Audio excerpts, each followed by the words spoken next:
hora da sua dose de dúvida, pois a pergunta certa é o começo de toda boa resposta.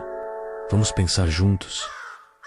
A insegurança, essa sombra persistente que nos acompanha, sussurrando dúvidas sobre nosso valor, nossas capacidades, nosso lugar no mundo. Sentimos o peso dela quando a incerteza bate a porta, quando a opinião alheia se torna a régua de nossas ações, quando a necessidade de aprovação nos aprisiona em moldes que não nos pertencem. Mas e se eu lhe dissesse que essa insegurança não é uma falha pessoal, um defeito de caráter a ser escondido ou corrigido? E se ela for, na verdade, um sintoma de erros filosóficos profundamente enraizados, verdadeiras armadilhas de pensamento que nos mantêm cativos em um ciclo de instabilidade? Vivemos em uma era de paradoxos, onde a busca incessante por segurança externa, a validação nas redes sociais, a conformidade com as expectativas sociais, o medo de destoar paradoxalmente, é a própria fonte de nossa fragilidade interna. É uma ilusão perigosa, pois a verdadeira solidez não reside em agradar aos outros, mas em encontrar nosso próprio centro, em ouvir a voz que ecoa de dentro, mesmo quando ela desafia o coro externo. Como disse Nietzsche, um pensador que ousou olhar para as profundezas da alma humana. Aquilo que é feito por amor só se faz além do bem e do mal. Essa máxima nos convida a refletir. Quando nossas ações são impulsionadas pelo amor próprio, pela busca autêntica de nossa verdade, transcendemos as limitações do que é considerado certo ou errado pela sociedade. A busca por aprovação, por outro lado, nos afasta dessa liberdade, nos torna dependentes de um julgamento externo e, consequentemente, nos mergulha na insegurança. Neste espaço, não buscaremos respostas fáceis ou consolo superficial. Em vez disso, vamos desmistificar 3 erros filosóficos comuns, aqueles equívocos de pensamento que alimentam a insegurança e roubam nossa paz. Vamos, juntos, desconstruir essas gaiolas mentais e vislumbrar um caminho para uma autoconfiança genuína, uma força que emana da autossuperação, da coragem de questionar e da aceitação vádaca de quem somos. Prepare-se para uma jornada que pode desafiar suas certezas mais profundas. O primeiro grande erro filosófico que nos acorrenta à insegurança é a tirania da opinião alheia. Transformamos o que os outros pensam em um oráculo, uma força externa que dita nosso valor, nossas escolhas, nossa própria existência. Essa externalização do valor pessoal é um convite aberto à instabilidade, quando nosso senso de valor depende do aceno de cabeça, do elogio efêmero ou do medo do julgamento. Nos tornamos frágeis. Observemos como isso se manifesta em nosso cotidiano. O receio de expressar uma opinião que foge do consenso, a dificuldade em proferir um simples não por medo de desagradar, a comparação incessante em redes sociais, onde vidas cuidadosamente curadas se tornam o padrão inatingível. Essa busca por aprovação externa, muitas vezes, é um disfarce do que Nietzsche chamou de ressentimento, onde a fraqueza se veste de virtude, e a incapacidade de agir segundo a própria vontade se mascara como prudência ou humildade. Quem nunca se sentiu um camaleão social, mudando de cor para se adequar a cada ambiente, mas perdendo, no processo, sua própria essência e, com ela, a estabilidade? A raiz disso está em uma ética que prioriza a conformidade, o medo do ostracismo, a necessidade de pertencer a qualquer custo. Em contraste, a sabedoria estoica nos ensina sobre a autossuficiência, sobre encontrar a bússola moral dentro de nós mesmos, guiados pela razão e pela virtude interior, e não pelo barulho externo. A virtude, afinal, reside na força do caráter, na integridade, na capacidade de discernir o certo para si, independentemente da aprovação alheia. Portanto, proponho um exercício: a indiferença calculada. Comece a separar o seu valor intrínseco da aprovação externa. Avalie suas ações por seus próprios princípios, mesmo que o desconforto inicial seja palpável. O objetivo não é se tornar um eremita inacessível, mas sim um leão que se reconhece e se define por sua própria força, por sua própria vontade, e não pelas sombras projetadas no muro da opinião pública. O segundo erro filosófico que nos acorrenta à insegurança é a ilusão da certeza absoluta. Vivemos, muitos de nós, sob a tirania da necessidade de ter todas as respostas, de possuir um conhecimento inabalável sobre tudo. Essa aversão à ambiguidade, à dúvida, é uma armadilha sutil. Quando nossas crenças, tão rigidamente construídas, são abaladas, a insegurança se instala com força total, pois nos sentimos desprovidos de nossa base, de nosso porto seguro. A história da filosofia e da ciência está repleta de exemplos exemplos de como a rigidez mental impede o avanço. Pense em Sócrates, que se declarava o mais sábio por saber que nada sabia, ou em Galileu, que ousou questionar o cosmo estabelecido. Eles não temiam a dúvida, a abraçavam como um caminho para a verdade. A verdadeira autoconfiança intelectual não reside em ter todas as respostas prontas, mas na capacidade de questionar, de explorar, de refinar nossas próprias crenças à luz de novas informações e argumentos. O ceticismo filosófico, longe de ser um convite à inação, é um convite à investigação constante. Experimente, então, a prática da dúvida construtiva. Comece a questionar suas próprias convicções mais arraigadas. Pergunte-se, por que eu acredito nisso? Busque ativamente argumentos contrários, evidências que desafiem seu ponto de vista. Esse exercício não visa desestabilizá-lo, mas sim fortalecer sua mente, tornando-a mais resiliente e menos suscetível à insegurança quando confrontada com o incerto. Pense em sua mente como um rio. Uma mente rígida é como um lago congelado, belo, talvez, mas estagnado, incapaz de fluir e se adaptar. Uma mente flexível, por outro lado, é como o rio que corre, que contorna obstáculos, que se renova constantemente. A insegurança nasce do medo de que o gelo rasse, a autoconfiança, da capacidade de nadar, de navegar pelas águas. Mesmo quando elas são profundas e desconhecidas, a dúvida é o movimento que mantém o rio vivo. O terceiro erro filosófico que nos aprisiona na teia da insegurança é a fuga da responsabilidade existencial. Inclinamo-nos a terceirizar a autoria de nossas vidas, atribuindo nossas falhas, nossas inseguranças, a fatores externos, o destino implacável, uma criação defeituosa, as pressões sociais insuportáveis. É um alívio momentâneo, mas um veneno a longo prazo. Filósofos como Sartre e Camus nos confrontam com a ideia ádaca de que somos, em essência, livres. Essa liberdade existencial não significa ausência de dificuldades ou controle total sobre as circunstâncias, mas sim a capacidade fundamental de escolher como reagir a elas, de dar sentido à nossa jornada, mesmo diante do absurdo. A insegurança floresce precisamente na negação dessa liberdade, na recusa em assumir as rédeas. Quando adotamos a mentalidade de vítima, criamos um ciclo vicioso de impotência. Culpamos o chefe pela estagnação profissional, o parceiro pela infelicidade no relacionamento, a sociedade pelas oportunidades que parecem nos escapar. Cada culpa atribuída externamente é um tijolo a mais na muralha da insegurança, um reforço da crença de que não temos poder sobre nosso próprio destino. Para combater isso, podemos praticar a reapropriação da narrativa. Identifique as áreas em sua vida onde você se sente uma vítima. Em seguida, reescreva essa história. Em vez de focar no que lhe foi imposto, volte seus olhos para as suas escolhas, para os aprendizados que extraiu, para as ações que, mesmo pequenas, você tomou. Transforme o "eu não consigo" em um questionamento poderoso. Como posso fazer isso? Como Albert Camus sabiamente observou, no meio do ódio, aprendi que havia em mim um verão invencível. A insegurança é, muitas vezes, o inverno da alma, um tempo de aridez e desolação. A aceitação da responsabilidade é o sol que rompe as nuvens, trazendo o calor da autoconfiança, a clareza do propósito e a convicção de que, mesmo em meio às tempestades, a força para florescer reside dentro de nós. A insegurança, muitas vezes, não nasce do vazio do que não sabemos, mas sim do terreno movediço das crenças que abraçamos sem nunca ter ousado examinar. Existe uma armadilha sutil, um conforto da ignorância, onde nos aninhamos em convicções pré-fabricadas, em verdades que nos foram dadas, mas que nunca verdadeiramente interrogamos. Essa evitação do questionamento é um mecanismo de defesa, um escudo psicológico contra a vertigem existencial de encarar a possibilidade de estarmos errados. É mais fácil manter a fachada de certeza do que enfrentar a instabilidade que o questionamento profundo pode trazer. Nossos vieses cognitivos são cúmplices silenciosos dessa fuga. O viés de confirmação nos impele a buscar apenas aquilo que valida o que já acreditamos, criando bolhas de informação onde nossas inseguranças permanecem intocadas, mas nossa visão de mundo se estreita perigosamente. E o pensamento de grupo nos pressiona a concordar, a silenciar a dissidência interna para manter a harmonia superficial. A aversão à dissonância cognitiva, o desconforto de ter ideias contraditórias, nos leva a rejeitar ou distorcer informações que desafiam nossas crenças, deixando-nos vulneráveis quando a realidade, inevitavelmente, nos confronta. Para desmantelar essa armadilha, proponho o desafio socrático diário ao final de cada dia. Reserve um momento para revisitar uma crença ou opinião que você sustentou. Pergunte-se de forma honesta: em que medida essa crença é realmente minha, fruto do meu próprio discernimento? Quais evidências concretas a sustentam? Quais argumentos ou fatos poderiam refutá-la? Esse exercício, mesmo que inicialmente incômodo, é um alicerce para a autoconfiança. Pense na sua mente como uma casa, uma mente que não questiona questiona, que se recusa a examinar suas fundações. É como uma construção erguida sobre areia movediça. Pode parecer sólida por um tempo, mas qualquer maré alta, uma nova informação, uma experiência desafiadora pode desmoronar tudo. A insegurança é o tremor constante desse alicerce instável. A verdadeira autoconfiança, a segurança duradoura, vem de construir sobre rocha, através da crítica, do questionamento contínuo e da coragem de viver com as perguntas, não apenas com as respostas. É fundamental desconstruir a noção de que a insegurança é, intrinsecamente, um sinal de fraqueza. Essa é uma das mais perniciosas falácias filosóficas que nos aprisiona. A verdadeira força, a resiliência autêntica, não reside na ausência de dúvida ou na pretensão de certeza absoluta, mas na coragem de reconhecer, de abraçar e de trabalhar com a nossa própria incerteza. A insegurança, quando não evitada, pode se tornar um poderoso catalisador para o crescimento. Pensemos em Micah de Montaigne, que fez da dúvida e do autoexame a essência de sua obra. Ao abraçar a incerteza, ele não se tornou fraco, mas sim profundamente sábio e autoconsciente. Ele nos ensina que a busca por uma identidade fixa, imutável, é uma ilusão que gera ansiedade e insegurança. A autenticidade, por outro lado, emerge da aceitação de nossas imperfeições, da coragem de ser quem somos no fluxo constante da existência, permitindo que a insegurança nos guie para um autoconhecimento mais profundo. A filosofia, nesse sentido, funciona como uma poderosa disciplina mental. É um treino para confrontar ideias desconfortáveis, para tolerar a ambiguidade sem desmoronar e para buscar clareza de forma autônoma, sem depender de respostas prontas. Essa prática deliberada desenvolve uma resiliência que não se abala facilmente e uma autoconfiança que emana da própria capacidade de navegar pelas complexidades da vida. Carl Jung nos oferece uma perspectiva crucial ao afirmar que o encontro com o inconsciente é a tarefa mais importante do indivíduo. Nossa insegurança, muitas vezes, é um chamado, um sinal de que há aspectos não integrados de nossa psique clamando por atenção. Ao trazê-los à luz através do questionamento filosófico, da reflexão honesta, conquistamos não apenas uma força interior maior, mas uma autenticidade inabalável, uma segurança que não depende do mundo exterior, mas que floresce de dentro para fora. Chegamos ao fim desta exploração e é crucial recapitularmos os caminhos que nos trouxeram até aqui. Vimos como a tirania da opinião alheia, a ilusão da certeza absoluta e a fuga da responsabilidade existencial são os pilares de uma autoconfiança frágil, os erros filosóficos que nos mantêm presos na teia da insegurança. Percebemos que a insegurança não é um destino selado, um defeito de caráter incurável, mas sim um sintoma, um reflexo de crenças e atitudes filosóficas mal formuladas, de um pensamento que não foi devidamente examinado. A jornada para a autoconfiança genuína não é um caminho de eliminação da dúvida, mas sim de transformação da nossa relação com ela. Como Nietzsche nos instigou a fazer, o grande desafio é nos tornarmos quem realmente somos. Essa é uma tarefa de autossuperação contínua, de criação de nossos próprios valores, de construção de um sentido que emane de nossa própria profundidade, e não de espelhos externos. Portanto, o convite que deixo é para que você aplique os princípios que discutimos. Abrace a dúvida não como um inimigo, mas como uma ferramenta poderosa para o discernimento. Comece a questionar as verdades que lhe foram impostas, a assumir a responsabilidade pela narrativa da sua própria vida e a encontrar sua força interior ancorada na razão, na responsabilidade e na coragem de ser autenticamente você. A verdadeira autoconfiança não é a ausência de insegurança, mas a coragem de seguir em frente, de agir e de ser, apesar dela. Agora, reflita. Qual desses 3 erros filosóficos mais ressoa com sua própria experiência? E, mais importante, qual estratégia você se sente inspirado a aplicar primeiro para começar a desmantelar essa insegurança que o aprisiona? Compartilhe suas reflexões nos comentários. Sua voz é parte essencial desta conversa.